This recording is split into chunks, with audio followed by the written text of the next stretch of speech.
Hello, Las Vegas.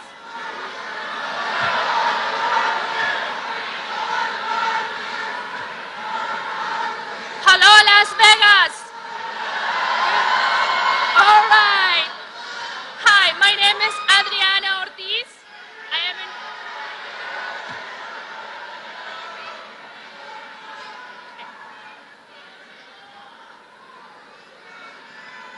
Yeah? It's good now? Okay. All right, let's start this again. Hello, Las Vegas. My name is Adriana Ortiz. I am an immigrant, a Latina, a mother, and a small business owner. I hope you're all as excited as I am to welcome back President Obama.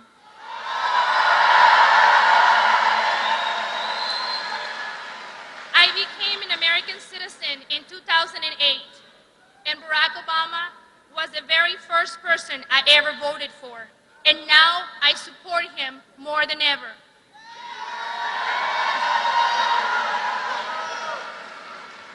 I was born in Mexico, and I grew up in Washington State. My father was a permanent resident, so after high school, I wanted to continue my education, but there weren't enough student visas to go around.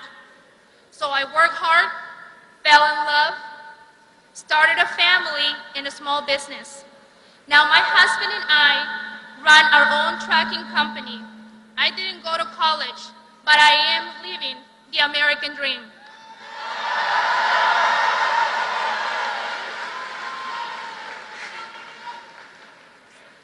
It means a lot to me that President Obama understands the importance of making college education accessible for our children.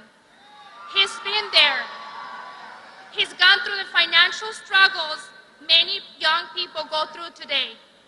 He and the First Lady finished paying off their first student loans only 8 years ago. That's why he's making it easier for hardworking Latino students to get a good education, to go to college, to get ahead. I hope one of those students will be my younger sister.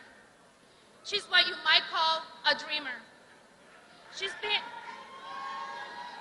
in this country since she was 3 years old. She grew up here. She went to school here. She's American in every way except on paper. She wants to go to college and contribute to our society. Let's give her that chance. And our president got her back. He gave her that chance, that opportunity that she's been waiting for. As he fights to pass the DREAM Act, he's also lifting the shadow of deportation for many people like my sister. President Obama believes in the same promise of America we do, that anyone can make it here, no matter who you are, what you look like, or where you come from. He's fought for us this past 4 years. We need to give him 4 more years. Let's keep fighting.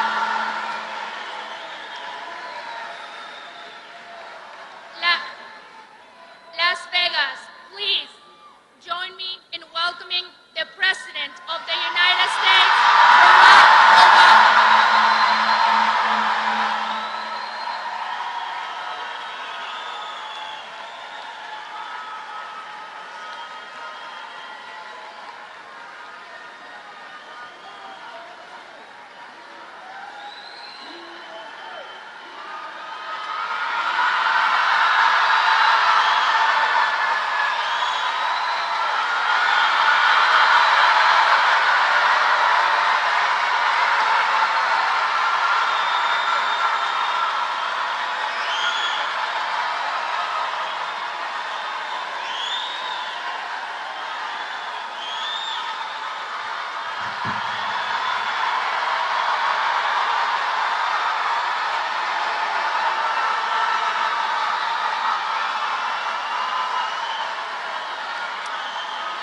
Thank you.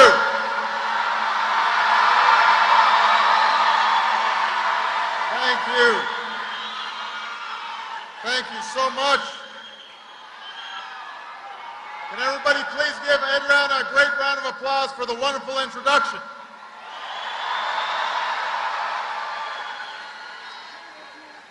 I also want to say it's good to see your once and next Congresswoman, Dina Titus.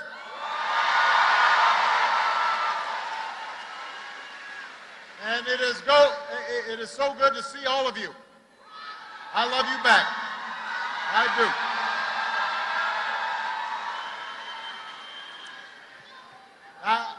I wanted to begin tonight.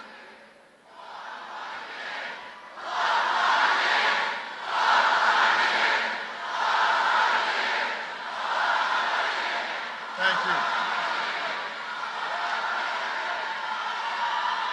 So, I wanted to begin tonight by just saying a few words about a tough day that we've had today. You know, we lost 4 Americans last night who were killed when they were attacked at a diplomatic post in Libya. And they were serving overseas on our behalf, despite the dangers, despite the risks, to help one of the world's youngest democracies get on its feet. They were working to advance the interests and the values that we hold dear as Americans. And as Americans, we stand united, all of us, in gratitude for their service, and we are mindful of their sacrifice. And we want to send out heartfelt prayers to their loved ones who grieve today.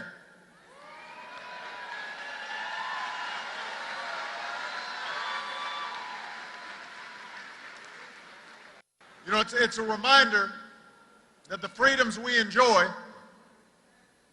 sometimes even the freedoms we take for granted, they're only sustained because there are people like those who were killed, who are willing to stand up for those freedoms, who are willing to fight for those freedoms, in some cases to lay down their lives for those freedoms. So tonight, let's think of them and thank them. As for the ones we lost last night, I want to assure you we will bring their killers to justice.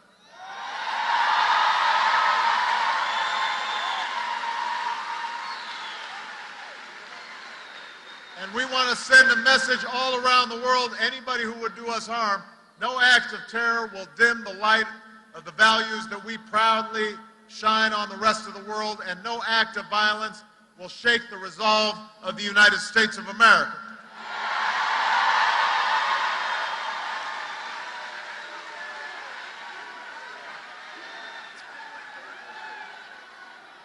We will not be deterred. We will keep going. We will keep going because the world needs us. We are the one indispensable power in the world. And if we are going to see peace and security for our children and our grandchildren, then that means that this generation of Americans has to lead. We're going to have to keep doing the work, no matter how hard it seems sometimes. And that's what I want to talk to you about here today.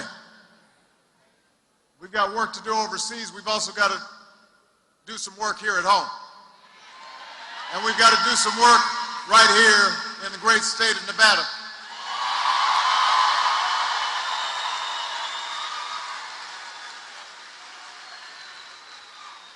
Now, because Nevada is a battleground state, you are aware that we've got an election going on.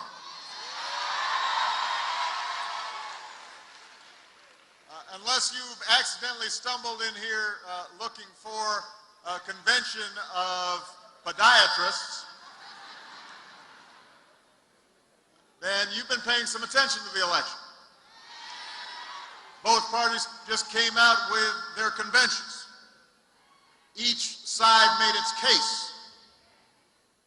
And now you're facing a very big choice. See, our vision, what we're fighting for, the reason all of you are here today, is because we believe in the basic bargain that built the largest middle class and the strongest economy the world has ever known.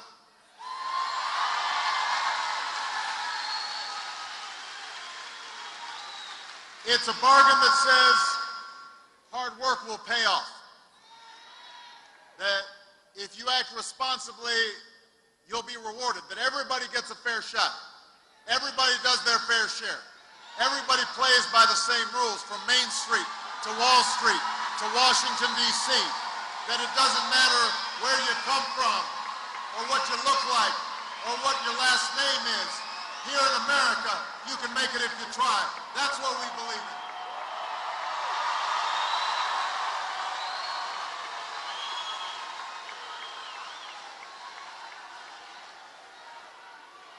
And that basic bargain is why I ran for president in the first place, and why so many of you worked hard to get me elected president. We had seen for a decade too many jobs disappearing overseas.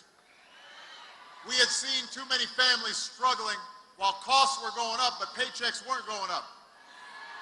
People racking up more debt just to pay the mortgage or pay tuition or put gas in the car or food on the table. And these misguided policies led to the biggest recession we've seen since the Great Depression. Millions of innocent Americans, especially here in Nevada, lost their homes, their jobs, their savings. And we are still fighting to recover from that. Nevada got hit harder than most. But here's the thing. I don't think the best answers for today's new challenges are old sales pitches.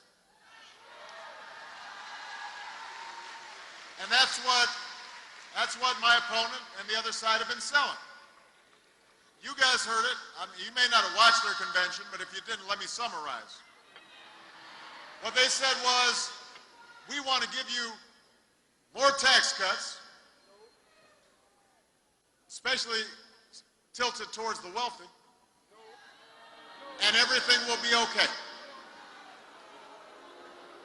And this is their prescription for everything. Tax cuts in good times, tax cuts in bad times, tax cuts when we're at peace, tax cuts when we're at war, tax cuts to help you lose those few extra pounds,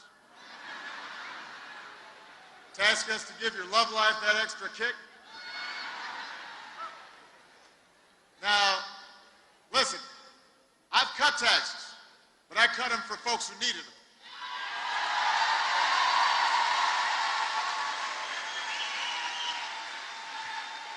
We cut taxes for middle-class families. We cut taxes for small business owners. But I sure do not believe that another round of tax breaks for millionaires will bring good jobs back to our shores. I don't believe that it will bring down our deficit. I don't think that firing teachers or kicking students off of financial aid will grow our economy. I don't think that will help us compete when China's churning out more engineers and scientists. After all we've been through, does anybody actually believe that rolling back regulations on Wall Street is somehow going to help small business women here in Las Vegas, or the laid-off construction worker here in Las Vegas get back to work? Let me tell you something. We tried that. We tried it for a long time. Tried it for 8 years. And what happened? Didn't work. We are not going to try something that we know didn't work, that got us into the mess in the first place. We are not going back. We are going forward. We are going forward. We are going forward, Nevada, and that's why I'm running for a second term as President of the United States.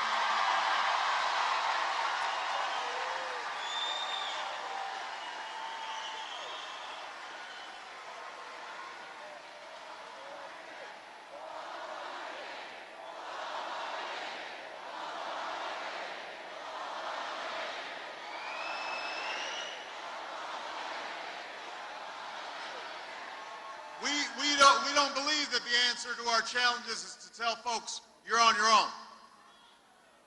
If you're sick, hope you don't get sick. If you lose your home, tough luck, you're on your own. If you can't afford college, see if you can borrow money from your parents. We don't believe in that. We believe we're all in this together. We don't believe in an economy that grows from the top down. We believe in an economy that grows from the middle out, from the bottom up, giving everybody a chance, giving everybody a ladder for opportunity, opening up doors for people so that they can work hard and do right by their families and do right by themselves. That's what we believe. That's why I'm running for a second term as president, because we're moving forward together, not on our own.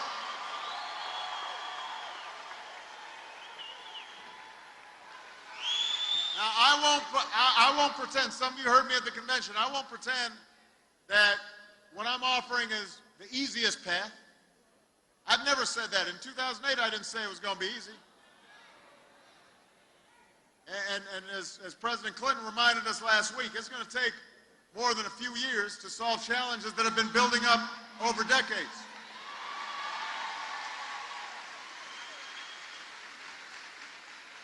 But we've made progress. Every time I meet a child whose parents tell me, you know what, she was sick, but you helped her get insurance. Every time I meet somebody who said, you know what, we were able to refinance our home and we've been able to save some money. Every time I meet a spouse who says, you know what, you promised to bring my husband or my wife back from Iraq, and they're back now. Every time I see that happen, I'm reminded of the progress that we've made. And we've got a long way to go, but let me tell you something. When we hear folks say that somehow this nation is in decline, they are dead wrong. We've got the best workers in the world. Some of them right here in Las Vegas. We've got the best by this creed, this faith that we have in this nation. There is not another country on earth that would not gladly trade places with the United States. So our problems can be solved and our challenges can be met. And the path we offer may be harder, but it leads to a better place. And I am asking you to choose that future. I'm asking you to rally around the goals I laid out at the convention, to create new manufacturing jobs and new energy sources and improve our education system and bring down our deficit and turn the page on a decade of war. We can do that in the next 4 years. That's why I'm running for a second term as President of the United States.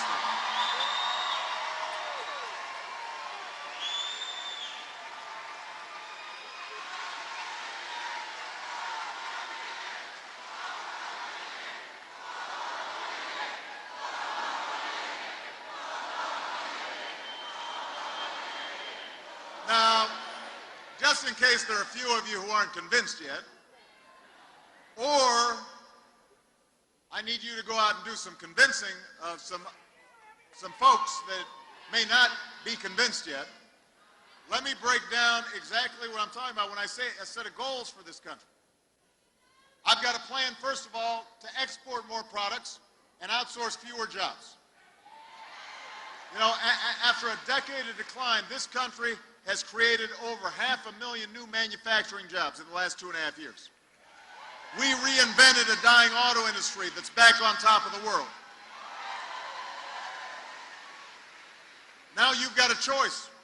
We can keep giving tax breaks to companies that are shipping jobs overseas, or we can start rewarding companies that are investing right here in the United States of America, hiring American workers to create good-paying jobs right here.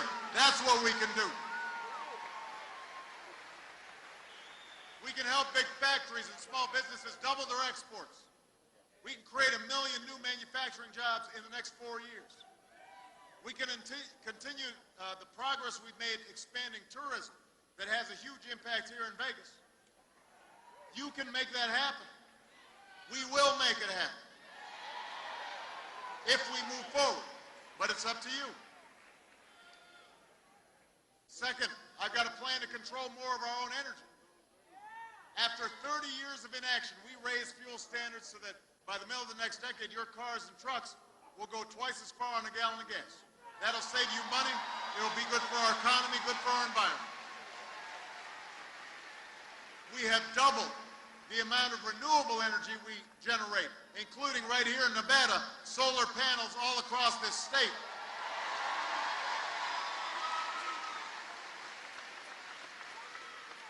So not only are we generating energy that we need to grow, but we can also employ thousands of Americans. Thousands of Americans have jobs today building wind turbines, solar panels, and long-lasting batteries. Today, the United States of America is less dependent on foreign oil than at any time in nearly 2 decades.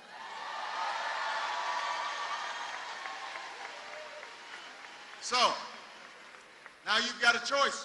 We can reverse that progress, or we can build on it. We can keep investing in wind and solar and clean coal, and our farmers and scientists can harness new biofuels. Our construction workers can build homes and factories that waste less energy and retrofit old buildings, put them back to work in a way that helps free ourselves from dependence on foreign oil. We can develop a 100-year supply of natural gas that's right beneath our feet. If you choose this path, we can cut our oil imports in half by 2020. And we could support more than 600,000 jobs in natural gas alone. But, you know, you can also choose the alternative, which is to let the oil companies write our energy plans. But that's moving backwards. And what do we want to do? We want to move forward. That's what this campaign's about. Third, I've got a plan to give more Americans the chance to get the skills they need to compete. You know, education was the gateway of opportunity for me. It was the gateway of opportunity for Michelle. It was the gateway of opportunity for many of you. It is the gateway to a middle-class life. Because of the work we already did, millions of students right here in Nevada and all across the country are paying less for college today. We took on a system that was wasting billions of taxpayer dollars on banks and lenders. We cut out the middleman. Let's give the money directly to the students, and we help millions of young people all across this country.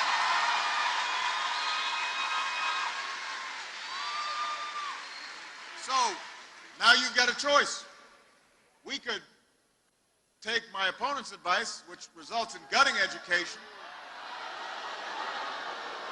Don't boo now, vote. Don't boo, vote.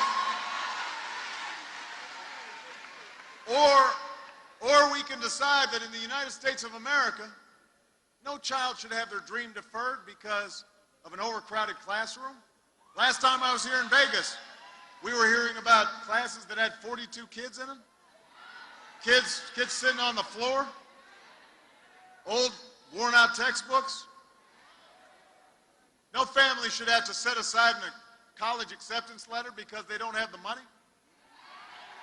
No company should have to look for workers in China because they couldn't find the right skilled workers here at home. That's not who we are. That's not how we move forward. So Nevada, I'm asking you to help recruit 100,000 math and science teachers in the next 10 years. Improve early childhood education. Help give 2 million workers the chance to study at community colleges to get the skills they need for the jobs that are hiring right now. Help us work with colleges and universities to cut in half the growth of tuition costs. We can meet that goal. You can choose that future for America, not just for yourself, but for your kids and your grandkids. That's what we mean when we say we've got to move forward.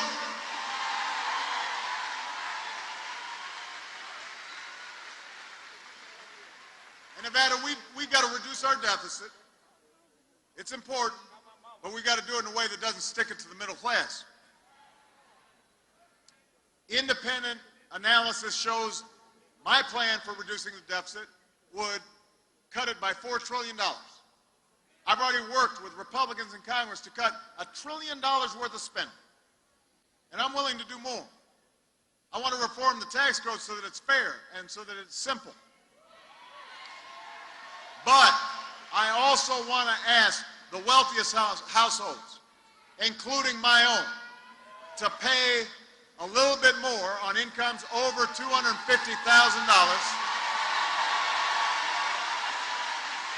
The same rate we had when Bill Clinton was president, the same rate we had when we created 23 million new jobs, went from deficit to surplus, created a whole lot of millionaires to boot. That's the way we have to move forward.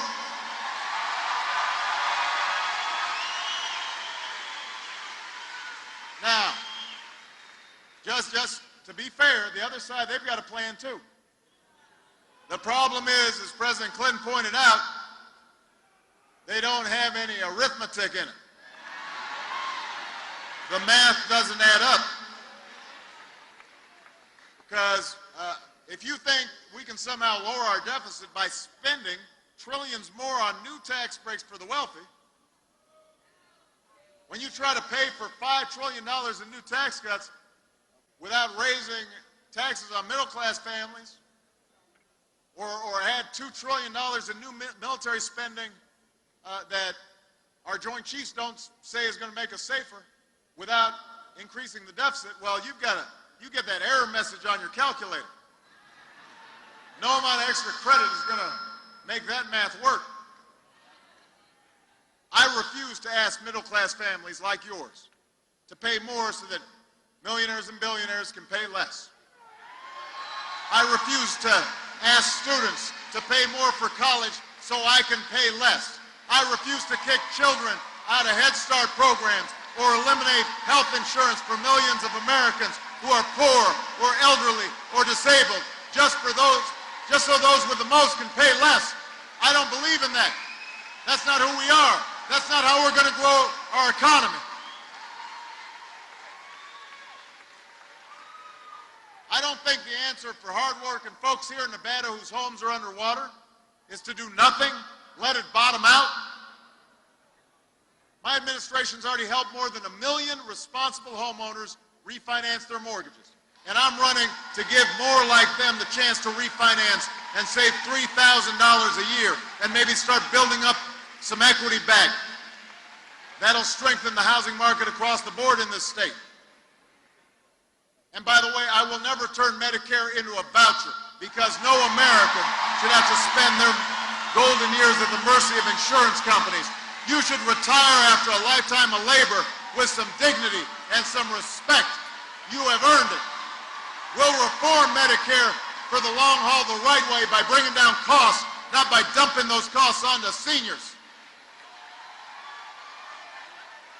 And we'll keep the promise of Social Security by taking responsible steps to strengthen it, not by turning it over to Wall Street like a stack of poker chips. That's the choice that you face this fall. That's what we mean when we talk about moving forward. Now, rebuilding our economy is essential. But as we were reminded today, our prosperity at home is linked to our policies abroad. 4 years ago, I promised to end the war in Iraq, and we did.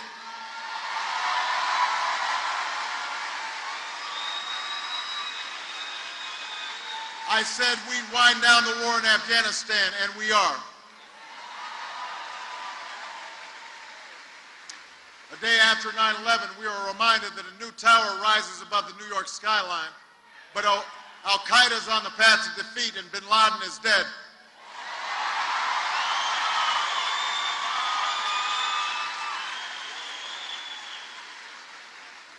We still face threats in this world, and we've got to remain vigilant. And that's why we will be relentless in our pursuit of those who attacked us yesterday. But that's also why, so long as I'm Commander-in-Chief, we will sustain the strongest military the world has ever known. And when our troops come home and take off their uniform, we will serve them as well as they've served us, because nobody who's fought for America should have to fight for a job or a roof over their heads when they come home. That is a solemn commitment that we make.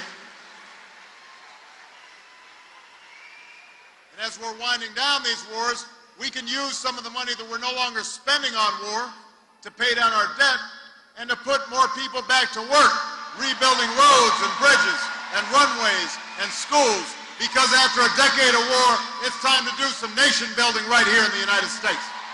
Right here at home.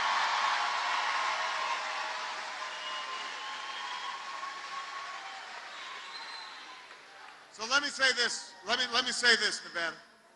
We can get all this done. I have no doubt in my mind we can get it done. The power to do it, though, is in your hands. I told you at the convention, the election 4 years ago was not about me. It was about you and the change that you imagined for this country. You are the reason seniors across Nevada saved an average of nearly $600 last year on their medicines because of health care reform. You're the reason thousands of students at UNLV have more help paying for college this year. You're the reason two grandparents in Reno could refinance their mortgage and keep their piece of the American dream. You're the reason a young immigrant who grew up here and went to school here and pledged allegiance to our flag will no longer be deported from the only country she's ever known. You're the reason why we ended Don't Ask, Don't Tell. You're the reason why those who fought so bravely for us can come back and hear those two amazing words, welcome home. You are the reason that happened.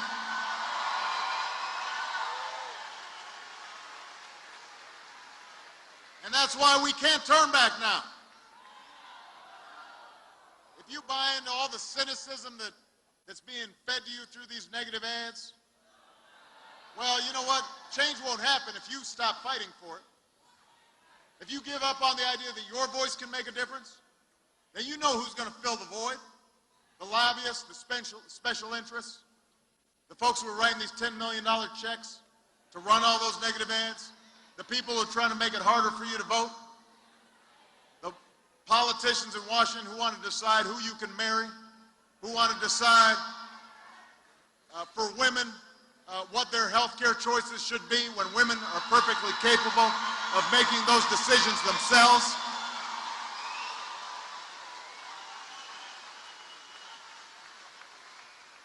We cannot let that happen, Nevada.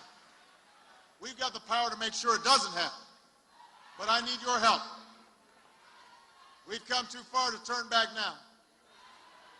We've got more good jobs to create, and we've got too much homegrown energy to generate. We've got more young people to send to college and more good schools to build and more good teachers to hire. We've got more troops to bring home and more veterans to take care of.